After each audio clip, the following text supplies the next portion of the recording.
Shalom saudara yang kasih Tuhan, kita masuk kepada hari yang ke-36 dalam program doa puasa dan firman 40 hari. Hari ini kita akan belajar tentang doa Rasul Paulus kepada jemaat di Efesus. Yang kita pelajari di Efesus 3 ayat 14 sampai 21. Di dalam isi doa Paulus bukan hanya mengajarkan kita tentang berdoa, tetapi doa Paulus berisi muatan kebenaran yang sangat penting, yaitu tentang kemahakuasaan Allah yang diberikan bagi orang percaya. Kemahakuasaan apa yang dapat kita pelajari pada bagian ini? Yang pertama, Allah berkuasa memberikan status kepada kita. Di ayat 15 berkata, yang daripadanya semua turunan di dalam sorga dan di atas bumi menerima namanya.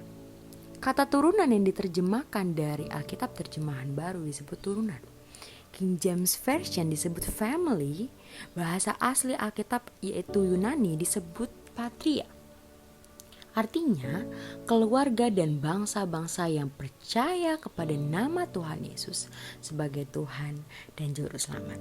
Poin yang kedua yang kita pelajari yaitu Allah berkuasa menguatkan dan meneguhkan iman kita. Di ayat 16 dan 17 berkata, supaya ia menurut kekayaan kemuliaannya menguatkan dan meneguhkan kamu oleh rohnya di dalam batin.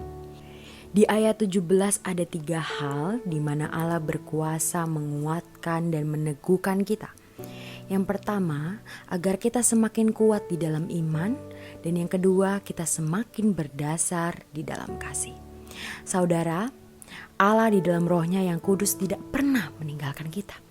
Di dalam rohnya, ia selalu menguatkan batin kita sehingga kita semakin kuat di dalam iman. Kita tetap berakar sehingga tidak goyah, dan kita selalu hidup dalam kasih sebagai dasar atau perintah Allah. Meskipun terkadang kita tidak dikasihi oleh orang sekitar, tetapi kita harus mengasihi mereka. Poin yang ketiga, Allah berkuasa melakukan jauh lebih banyak.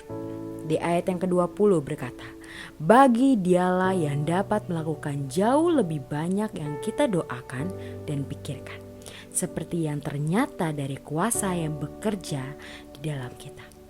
Allah berkuasa melakukan 2 hal dalam hidup kita. Yang pertama, jauh lebih banyak yang kita doakan, dan yang kedua, jauh lebih banyak daripada yang kita pikirkan. Saudara, ayat ini adalah janji buat kita.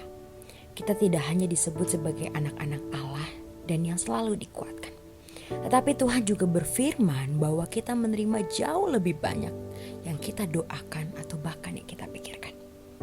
Yang keempat, Allah berkuasa memakai jemaat sebagai sarana menyatakan kemahakuasaannya. Di ayat 21 berkata, bagi dialah kemuliaan di dalam jemaat dan di dalam Kristus Yesus turun-temurun sampai selamanya.